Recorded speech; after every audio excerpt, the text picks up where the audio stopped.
disambungkan kembali dalam sesi kuliah zuhur, dan insyaAllah disambung bincang kita tentang Rasul Sallallahu Alaihi Wasallam. Alhamdulillah, minggu lepas berbagai pihak telah pun menyambut majlis Maulid Rasul Sallallahu Alaihi Wasallam dan berpanjangan. Ada yang bulan depan pun nak sambut lagi. Ini tak apa, biar tiap hari pun tak apa. Sebab kita membesarkan manusia yang wajar dibesarkan. Maka kalau kita nak sambut setiap bulan pun tak masalah. Sebab Rasulullah SAW menyambut setiap minggu. Sebab Rasulullah SAW menyambutnya setiap minggu. Jadi kita yang sekadar setahun sekali ni apalah sangat. Sebab Rasulullah menyambutnya setiap minggu. Ini berdasar kepada hadis Rasulullah SAW dalam hadis sahih. Muslim mengatakan, kita lihat sahabat bertanya kepada Rasulullah, mengapa ya Rasulullah kamu berpuasa pada hari Isnin? Rasulullah ni ada hari-hari Rasulullah puasa, Isnin, Khamis, bulan puasa, bulan Syaban, bulan Syawal. Maka ada benda-benda yang sahabat-sahabat dah tahu. Kalau puasa Ramadan dah tahu dah. Puasa Ramadan kewajipan tahunan. Puasa Syawal sebagai pelengkap pada Ramadan tadi. Maka puasa hari Isnin sebab apa? Maka sahabat-sahabat tanya kepada Rasulullah, kamu puasa pada hari Isnin. Maka Rasulullah menyatakan dalam hadis sahih, zaka yaumu wulidtu fihi wa yaumu bu'istu fihi. Maka Rasulullah mengatakan, aku berpuasa pada hari Isnin sebut sebab yaumu wulidtu fihi. Yaumu wulidtu fihi. Maka pada hari tersebut aku dilahirkan padanya, dan pada hari tersebut aku dilantik sebagai seorang Rasul. Di sini para ulama mengatakan itulah tindakan yang menggambarkan Rasulullah melakukan mensyukuri ni'matul ijad. Ni'matul ijad ini ialah nikmat kesyukuran, nikmat kewujudan.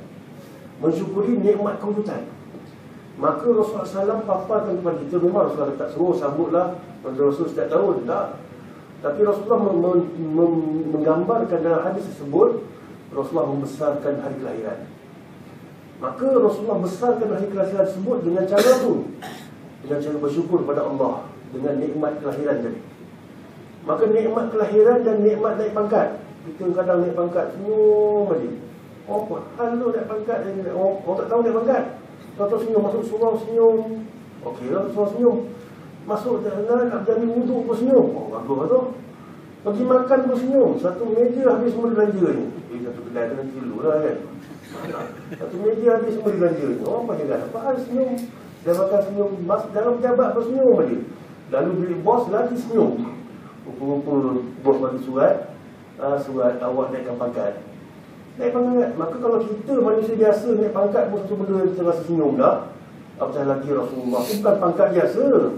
Pangkat sebagai seorang yang rahmatan lil alamin, yang bawa rahmat bagi seluruh alam-alam ini. Bukan alam satu, alamin banyak. Maka wajarlah Rasulullah itu bergembira. Tapi gembira sebagai seorang beriman ni bukannya gembira yang mengumpat, dah. Gembira seorang beriman ni bergembira syukur dengan nikmat yang Allah bagi. Maka Allah bagi kepada Rasulullah ni'matul ijad, nikmat kewujudan. Maka nikmat kewujudan tadi satu benda yang wajar digembirakan. Sebab yang wujudnya bukannya manusia biasa. Kita dapat anak, wujudnya anak, dapat anak pun kita rasa dah gembira dah. Dapat anak sulung kan, Allah, bapak lagi gembira. Datuk lagi gembira bapak sebenarnya. Sebab dia nampak generasi dia ada dah. Maka kalau anak sulung, bapak gembira, datuk lagi gembira. Tak tanya makcik ya. Dapat cucu sulung tu rasa, dah nampak generasi kita dah. Soalnya dah ada dah keturunan. Nampak cicit pula lagi kembang kan. Berasa juga aku tengok, berasa juga aku tengok cicit aku. Ingatkan nyawa 60 aja. Dan tidak bagaimana gembira tu lain macam. Tapi ini gembira bukan lahir orang biasa ni. Lahirnya Rasulullah, dan Rasulullah sini gembira.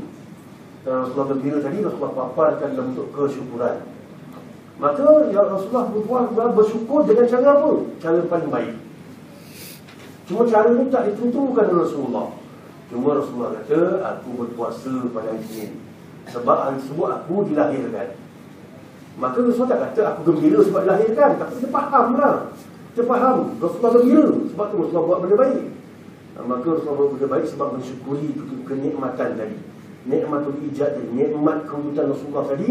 Rasulullah syukuri kepada Allah SWT dengan buat benda yang mendekatkan diri pada Allah.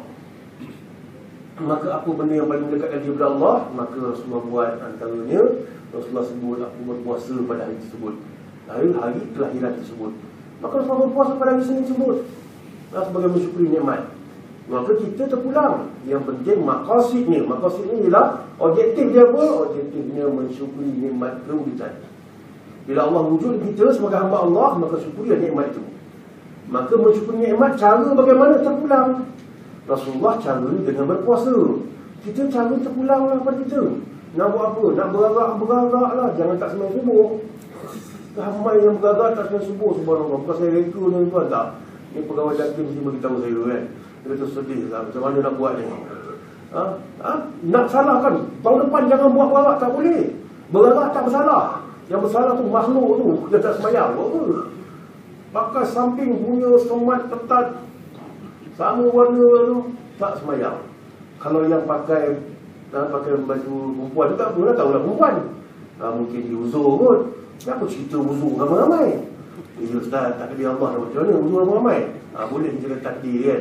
Uzur ramai-ramai. Ini yang tak ada perempuan ni, yang lelaki tulis ni, tak boleh kita. Maka mungkin dia buat jamak kot. Itulah kita husnuzon jamak. Tapi nak jamak apa semua-semua tu? Namanya jamak takyah. Itulah yang mungkin orang buat kan. Kalau itu tak payahlah. Tapi tak boleh disalahkan peraraan. Sebab apa? Beragak ke tak salah. Yang salah tu makhluk manusia yang memang beragak tak semayang, tak beragak pun lagi sepuluh tak semayang. Maka sepupuan dia pakai songkok tu kan. Pakai songkok ni sunat kalau kita niat kita untuk mengikut Rasulullah, mengikut kepala. Maka kita lihat bagaimana manusia nak buat apa, buatlah. Yang penting caranya nak membesarkan nikmat tadi. Ada yang nak beragak. Jangan beragak kat taman perumahan, hilang jambu orang kan. Hilang mandu orang. Jangan. Maka kita susun elok. Jangan beragak sambil beragak ke berempat. Saya beragak tu kita mengorat anak dara orang. Berapa orang juga dah dalam pakai semat ni. Tengok Minah pun ada juga. Udah. Maka kita susun elok. Beragak tak salah. Yang salah makhluk dalam tubuh dia. Sebab dia orang tu jangan beragak ni akan menyebabkan bercampur gaul lelaki perempuan. Tak salah sebenarnya beragak tu. Yang salah tu makhluk yang beragak tu. Maka beragak tak salah sebenarnya. Cuma susun lah. Orang lelaki diam depan. Sebab nak bawa speaker semua tu orang lelaki. Biar depan. Jangan semua orang perempuan yang depan ke. Lambat berjalan tu. Biar orang lelaki yang depan sebab nak pegang speaker semua kan. Beragak serambung. Tempat saya beragak serambung. Cuma saya tak pergi. Saya tak tahu lah kan. Kalau saya beragak alamatnya tak keluar rumah lah lepas tu. Kita bagi semangat dia dua pergi beragak. Saya sebut kat dua beragak. Pusing. Biar orang lelaki yang pergi depan. Kanak-kanak jangan biarkan dia diam belakang. Itu bilang buah jambu tu, bilang buah mangga. Biar dia diam di tengah. Dia nak cross depan, bapak dia ada. Belakang mak dia ada. Maka dia takkan mengambil buah jambu orang sambil beragak tu. Dan yang belakang sekali, tu ibu-ibu dan golongan wanita. Dia nak jalan berendang ke, nak jalan lambat-lambat ke, tak masalah. Kalau lambat tu nampak panjang, nampak hebat sikit panjang ramai orang kan. Dia nak melenggang pun tak masalah. Yang penting depan dah speaker tu sampai. Maka kita lihat beragak tak salah. Yang salah tu makhluk yang ada dalam tu. Maka buatlah benda-benda apa saja pun. Kita nak berselawat. Berselawat lah. Berselawat. Ada orang tu kita berjanji ni kabut. Kabut tangannya. Ada benda-benda pelik-pelik. Untuk bercakap lah apa dalam tu. Tak ada pelik. Sebab apa?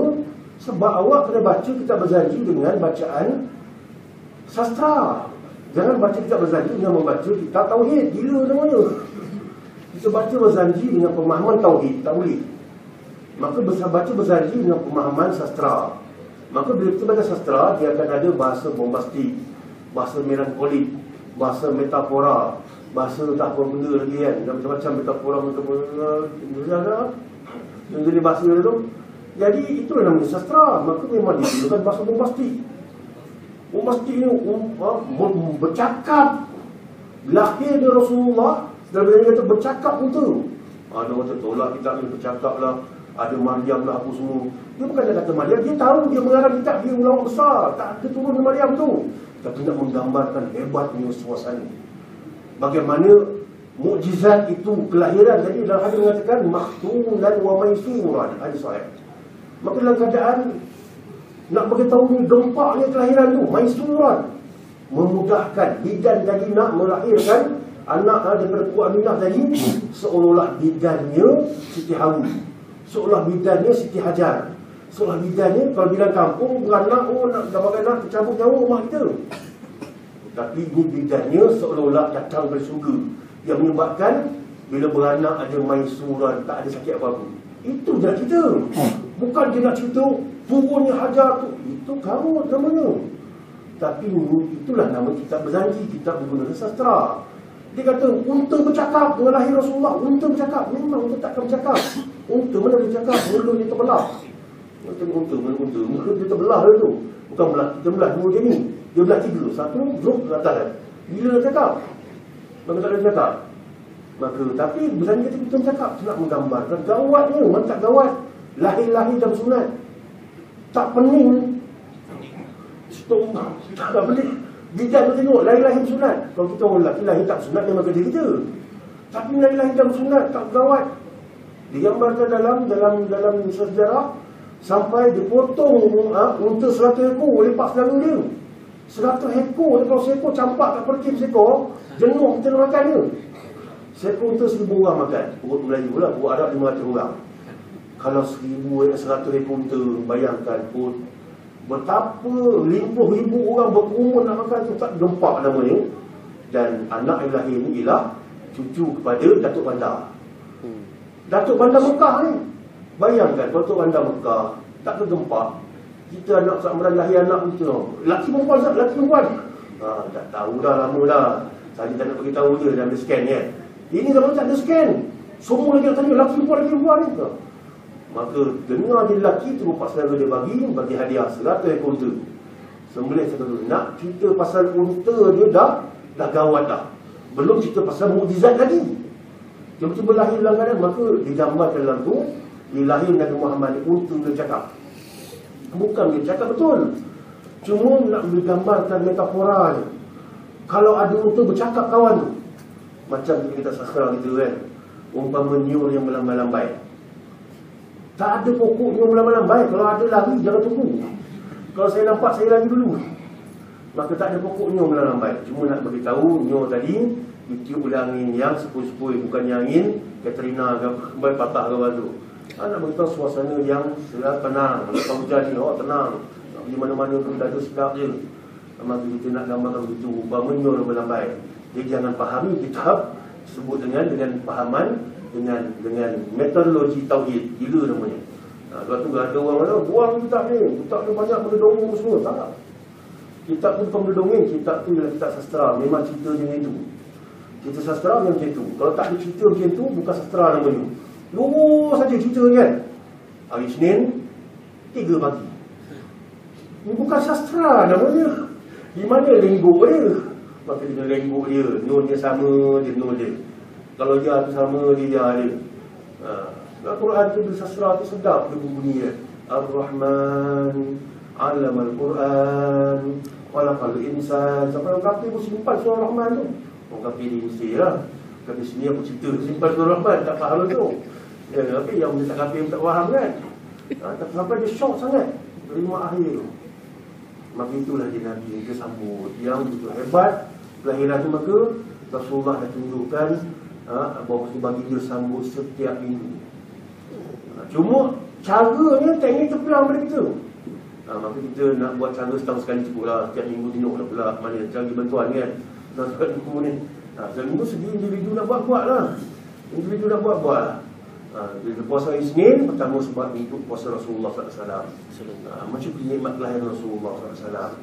Mensyukuri nikmat ke bukan pasal kelahiran, tapi nikmat mu'istu, iaitu nikmat ditingkatkan jawatan Rasulullah kepada seorang Nabi pada hari tersebut, diteruskan pada hari tersebut. Maka kita lihat itu satu. Yang keduanya, ayat Quran yang mengatakan waman yu'azzim sya'airallah fa innaha min taqwal qulub. Barang siapa yang tu'azzim, membesarkan sya'airallah. Sya'air ini ada dua penafsiran. Dalam tafsir Al-Qurtubi, maka Al-Qurtubi mengatakan pertama, sya'air ini ialah Masy'arul Hurum, itu tempat-tempat yang dibuat pada musim haji. Yang kedua, sya'airallah ini lambang-lambang agama Allah. Apa saja lambang. Perayaan Hari Raya tu dah lambang agama Allah. Maka begitu juga dengan Mekah tu lambang agama Allah. Apa saja melibatkan agama Islam tu lambang agama Islam, tu agama Allah. Jadi dalam banyak-banyak lambang ini, apa lambang paling besar? Maka Rasulullah tu lambang paling besar. Nak kata Mekah lambang agama Islam, tak juga. Sebab sebelum Rasulullah dah ada kota Mekah tu, Nabi Ismail pun lambang kota Mekah dulu, Nabi Ibrahim pun lambang kota Mekah dulu. Maka nak kata Hari Raya, maka Hari Raya tu sebagai benda kecil, namalah sembahyang sunat Hari Raya. Nama sunat belum lagi berdasas. Tapi Rasulullah tu lambang yang paling besar. Apa benda yang tak terbesar pada Rasulullah? Nak cari seorang ayah lah, Rasulullah lah ayah paling hebat. Cari ulama paling hebat, Rasulullah tu segala-galanya ilmu dia ambil di situ. Rasulullah tu pemimpin paling hebat Rasulullah, tak boleh tengok orang lain. Apa saja kita nak cari, itulah di lambang yang paling hebat. Sampai dikatakan Rasulullah tu kana khuluqul Quran. Rasulullah segi akhlaknya pun Quran itu dah akhlak Rasulullah. Maka Rasulullah tu lambang paling hebat.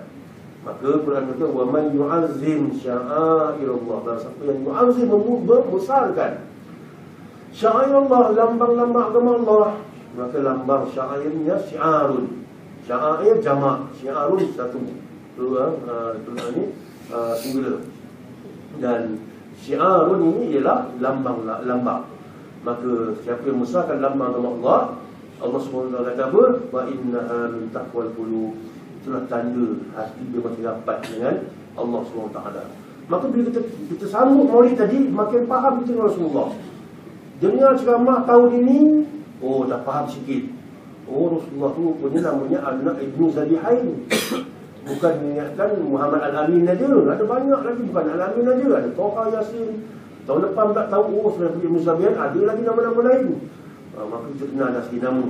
Ustaz ni pula ceramah, kita dapat tahu tentang benda ni. Oh Rasulullah ni daripada Bani sekian. Datang pula ustaz-ustaz lain nak cerita. Maka masing-masing ustaz tu ada dia punya kelebihan dia, ada benda yang mungkin dia bawa pada pemungkaran benda baru dan sebagainya. Maka kita dengar pelbagai, maka lagi banyak lagi kita dapat maklumat. Kalau kita ulang benda sama je, namanya tazkirah. Tazkirah tu kan zikra kita ulang. Setiap lepas semayang kita semayang zikir subhanallah. Banyak kali ulang, setiap hari ulang, setiap kali semayang ulang, okey je. Maka zikra ini dapat pahala. Maka zikir berulang balik, nama dapat pahala. Buat duduk aja walaupun tidur dapat pahala. Janganlah tidur. Tapi nak tidur pun dapat pahala. Dapat pahala sebab apa? Sebab kita duduk di majlis ilmu, dapat sayang daripada Allah, dipaparkan. Maka di situ kita lihat bahawasanya zikra ini maka ialah satu perkara yang amat baik. Dan yang paling baik ialah zikra, iaitu Quran. Inna nahnu nazzalna zikra wa inna lahu lahafizun. Dan menurunkan zikra ini, maka kita lihat kita memperingati Rasulullah SAW, Rasulullah. Bahkan kita jadikan ada satu tarikh kemuncak. Yang itu pura-pura ingat. Memang kita ingat sepanjang masa kita ingat Rasulullah. Tapi apa salahnya kalau kita jadi kemuncak? Tak boleh Ustaz, Rasul tak pernah buat. Rasul tak pernah buat pun ada larangan. Dan tak ada larangan, benda tu harus. Kita buat kemuncak, ada kita punya sandaran kita. Sebab setiap benda ni ada kemuncak dia. Dalam banyak-banyak hari, kemuncak hari ialah Jumaat. Dalam banyak-banyak bulan, kemuncak bulan ialah Ramadan. Dalam banyak-banyak ibadat, kemuncaknya ialah haji. Dalam banyak-banyak sambutan, kemuncaknya ialah sambutlah benda pun. Dalam banyak-banyak benda berkemuncak Rasulullah. Benda tu ialah benda yang tidak pernah ditentukan secara A atau B. Maka jangan tentukan. Tak boleh, Rasul tak pernah buat, tak boleh. Jenuh kita macam tu. Maka kita ada sistem usul fiqh. Benda Rasulullah kata haram dengan arahan yang tuntas, namanya haram. Benda yang arahan tak tuntas, namanya makruh. Jangan makan bawang bila pergi semayang. Maksudnya bukan sekadar bawang saja, benda-benda mengganggukan. Makan durian pun tak boleh. Makan durian tak minum air kulit dia kan. Minum air kulit dia biasa dia akan neutral balik. Kalau tak minum tu, dah semayang sudah 11 ni durian, 11 ni petai. Selesai orang tengah tu. Kena serang daripada dua arah. Lepas tu ketiga pula, arah yang ketiga bunyi handphone pula. Itu semua benda makruh tu. Maka seluk picitkan dia kan. Kalau tak mau dipicitkan, biar sampai habis. Moral story, tutupkan handphone tu sebelum sembahyang. Jadi benda yang Rasulullah larang secara yang tidak tegas makruh. benda Rasulullah arahkan secara wajib, maka itu namanya wajib. Cara tegas namanya wajib. Rasulullah arahkan, Allah arahkan cara tidak tegas. Jika ada yang bila ini belajar sama tubuh, bila kamu menulis, meminjam atau sama sama lain, maka tulislah dia. Arahan tulis, tapi bukan arahan wajib. Namanya sunat. Tapi kalau tak beritahu apa-apa, larang tak, apa tak, apa semua tak, namanya harus. Itu kaedah kita minta hukum. Maka tiba datang bid'ah ni, yang hukum tidak. Bid'ah bukan hukum. Bid'ah bukan hukum. Hukum ni makruh, wajib, sunat, harus, haram. Itu dia. Belajar oleh bid'ah itu dia. Dan tidak bagaimana Rasulullah tak tentukan. Dia tak tentukan benda itu ialah harus. Itulah begitu. Dan tidak bertemu dengan mana-mana, tapi ada sandaran juga. Sebab benda tadi ada kemuncak, maka kemuncak. Jadi kita nak menunjukkan. Bahkan Qardawi, Imam Qardawi mengatakan, inilah masanya kita nak memaketkan Rasulullah. Tengah-tengah orang lupa. Kadang ada tahu sebab apa cuti ni time pusat mula. Tak. Time pusat lepas tu sebelum tu cuti. Sebelum tu cuti sebab apa yang time pusat parah? Tak, bukan parah time pusat. Cuti masa Rasul. Oh, masa Rasul semuanya. Ingatkan beragak-agak tu time pusat. Tak, beragak-agak tu dekat Sajaya tu ialah beragak masa Rasul. Yang beragak tempat lahir tu time pusat. Jangan silap, ni kan cuti semua seminggu tu kita bisa. Orang tahu aku tahu macam Rasul rupanya. Sumpah bila ada kerajaan perlu cuti, sumpah itu sebagai satu benda yang menyambut. Menyebabkan kita tak pada pasal, oh dah macam Rasul kita, dari awal je. Tak lama lagi dah bulan akhir. Macam benda awal, macam benda akhir. Terus tu, tak lama lagi puasa rupanya. Dah mula mengingat kita kan. Maka semua benda tadi wajar. Ada kewajaran kita sambut sebagai membesarkan Allah dan juga agama Allah. Dan segala melibatkan lambang-lambang agama Allah. Dan memang wajar Rasulullah kita besarkan. Sebab apa? Rasulullah ni insan yang paling hebat. Insan yang paling hebat tak pernah dibuat dunia insan dia tu. Di dalam dunia itulah satu manusia yang disebut namanya sebelum lahir, dan menjadi perbualan namanya selepas lahir. Dan sentiasa dipuja dan dipuji-puji namanya selepas kematian. Sebelum lahir, Nabi nama Rasulullah sudah disebut dah dalam kitab langit. Dan kitab langit dah disebut nama. Dan juga kajian-kajian telah semua dibuat. Dalam kitab agama buatan tangan manusia pun dah ada dah disebut nama Rasulullah. Bayangkan seorang yang telah disebut nama sebelum lahir. Kita ada orang sebut nama kita sebelum lahir. Dan itu kata kan, Tok, sebelum saya lahir ada siapa menyebut nama saya. Orang tak expect kau ni boleh lahir. Mak kau tu mandul, tak boleh lahir. Orang tak jaga kau boleh lahir. Maka tak ada siapa nak menyebut nama kau. Jadi kita ni memang tak ada siapa nak menyebut nama kita. Tapi Rasulullah tu sebelum lahir dah disebut dah 1000 tahun. Jadi tunggu-tunggu bila nak lahir, dia lahir. Dan dia lahir memang putung gempar kan. Menjadi sebutan seluruh tanah Arab tu. Dan 700 bandar lahir. Lahir pula pelik. Menggegar kan. Bukan sekadar tanah Arab juga. Tanah sebelah-sebelah tu pasti semua gegar. Dengan tiang-tiang seri dia gegar. Dengan terpadamnya biara dia punya api. Maka bayangkan belum gegar semua. Menyebabkan semua tadi menjadi sebutan. Selain kerajaan Rom dan sebagainya, tengok ada perubahan pada bintang. Maka dia panggil tunjuk dia. Tengok apa masalah bintang tadi. Maka mereka semua tahu ada sesuatu sedang berlaku di tanah Arab. Maka itulah dia Muhammad SAW.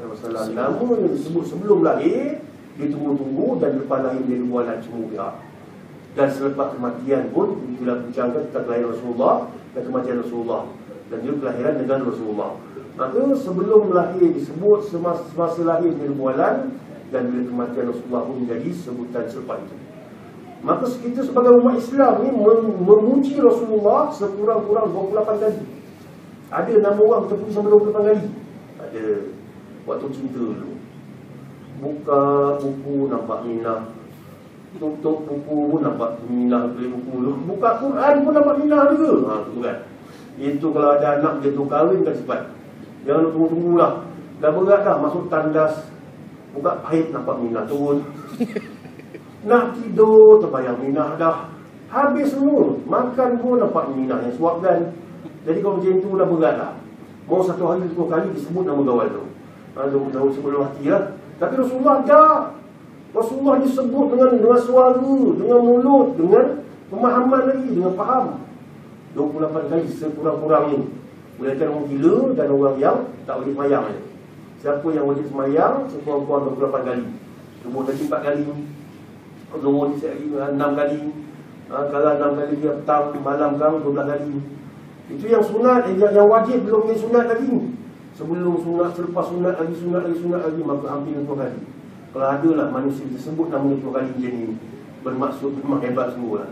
Dan tak ada manusia tu. Dan manusia tu kalau ada pun jarang-jarang, sekali-sekala je musim-musim tengah pening kan. Musim-musim pening, tuan mesti pernah bercinta kan.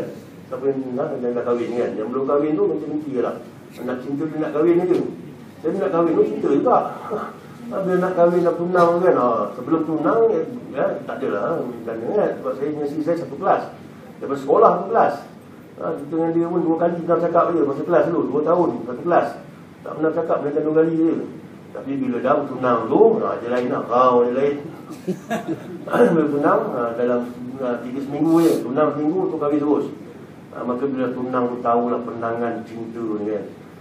Maka sebelum kahwin tu, memang teringat habis, mau kalah Rasulullah teringat dia. Tapi bila lepas kahwin, ada orang ingat dia tu lagi. Lepas kahwin tak ada dah, buka buku, nampak buku je. Sebab dia ada sebelah. Nak nampak apa lagi? Tengok orang terus. Satu kelas. Sekarang tengah buat master kami dulu, satu kelas. 2 master, satu kelas.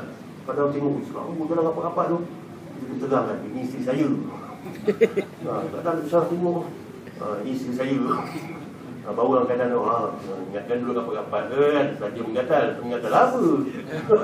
Dah tua-tua manusia ni persepsi. Jadi betul, sebab Rasulullah membuat macam tu.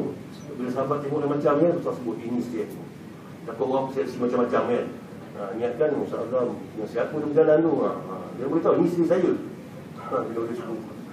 Jadi memang itulah manusia ni. Tak ada manusia yang diingati sebegitu hebat. Melainkan Rasulullah saja yang sebegitu hebat. Cuma kadang-kadang ada orang yang ingat dia macam bokiung aja. Dia baca dia tak tahu dia sedang mengingati Rasulullah. Dia selawat pendek ke panjang ke, selawat awal, tayat akhir ke, dia baca tak ada lekat pun. Maka bermula hari ini kita kena baca dengan melekat. Bagaimana melekatnya kalimat Allah itu pada hati kita.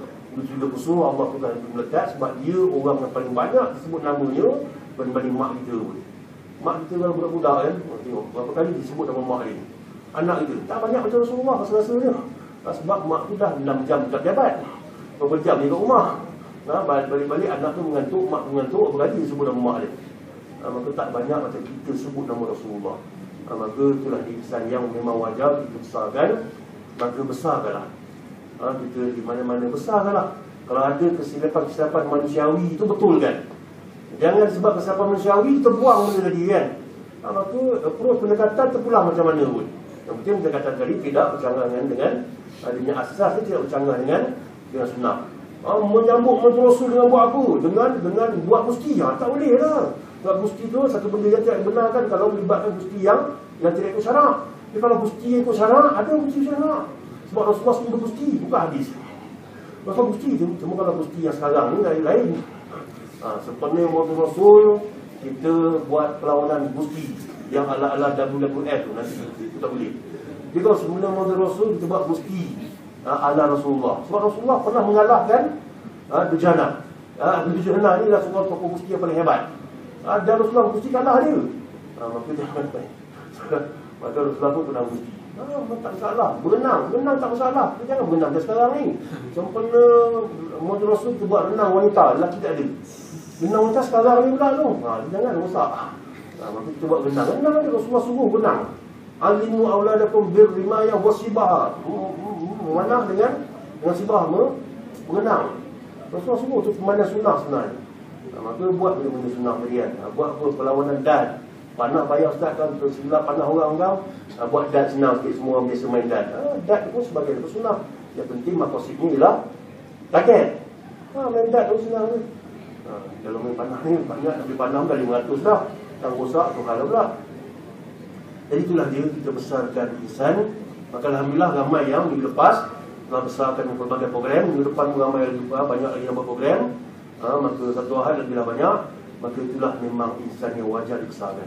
Maka mudah-mudahan kita di antara orang yang besarkan Rasulullah, terutama di saat-saat manusia lain lupa siapa Rasulullah. Maka kita besarkan baginda. Maka mudah-mudahan kita layak mendapat benda yang besar, syafaat Rasulullah sallallahu alaihi wasallam yang kita harapkan. Ini saya cakap dulu. Aku qouli hadza wa astaghfirullah li wa lakum. Wassalamualaikum warahmatullahi wabarakatuh.